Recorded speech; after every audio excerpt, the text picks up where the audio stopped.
if I'm not black, am I white? Or if I'm not white, am I black?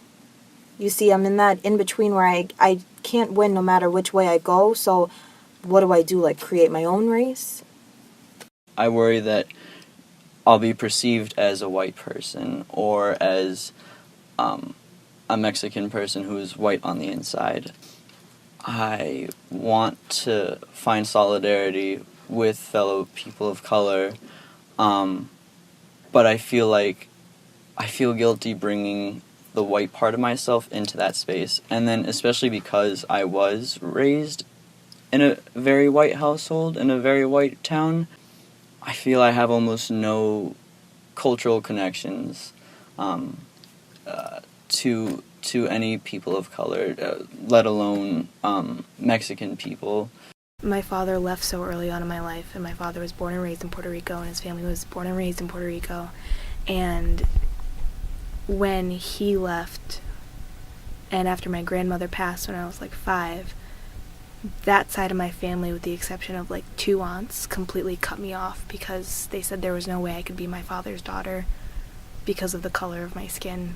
And it's crazy because if you do look at pictures, I have the same face as my cousins and the same face as my grandmother and the same bone structure, and we have the same hair and we have the same body types, but just because of the color of my skin, I was completely disowned by my family. Lifting the travel restrictions on Cuba was like something that really impacted my family. I still think of myself as like pretty privileged, and I think I grew up pretty privileged, and that does kind of make you feel guilty with your identity in a sense. But at the same time, I would say most of my disconnect is an actual physical disconnect, because with Cuba, I haven't been, and I've never met 80% of my mom's family.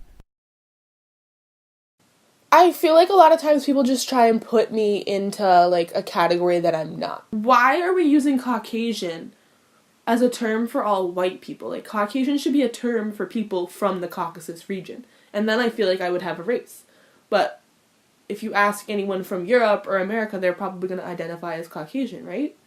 I'm not Middle Eastern enough to play a certain part. Or there's a lot of dispute over whether Armenia is in the Middle East or not.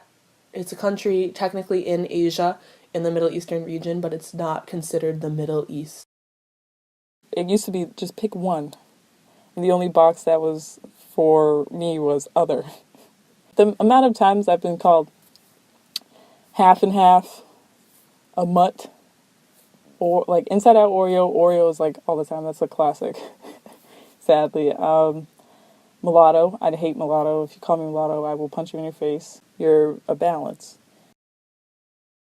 Internalized racism is kind of like you have concepts or ideas in your head, like you know that you're Asian, but you would stay away from the Asian community because you're ashamed of them or you hate them. But I wanted to be like the other kids, and I got sandwiches, peanut butter and jelly, which I threw away every day because I didn't like it, but I would still stubbornly bring them just so I wouldn't have anyone question what I was eating. I don't ever or really often see anybody with hair like mine.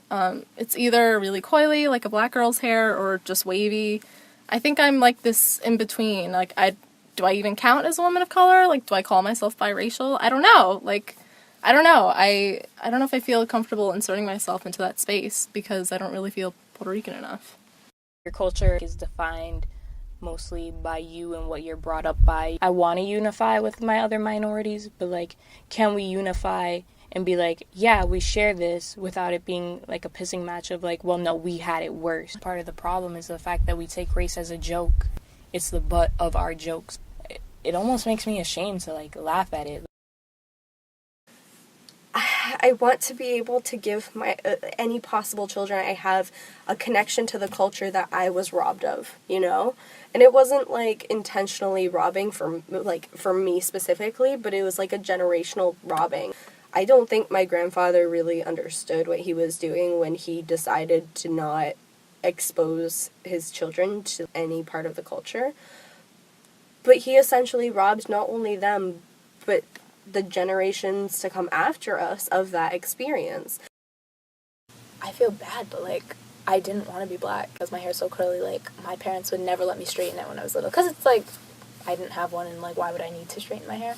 I came home one day, I went to a sleepover at one of my white friends' houses, and her mom straightened my hair for me. And I, of course, like, I was so excited. Like, I was like, this is what I've been waiting for. I came home, my dad was so disappointed in me. He was just so heartbroken.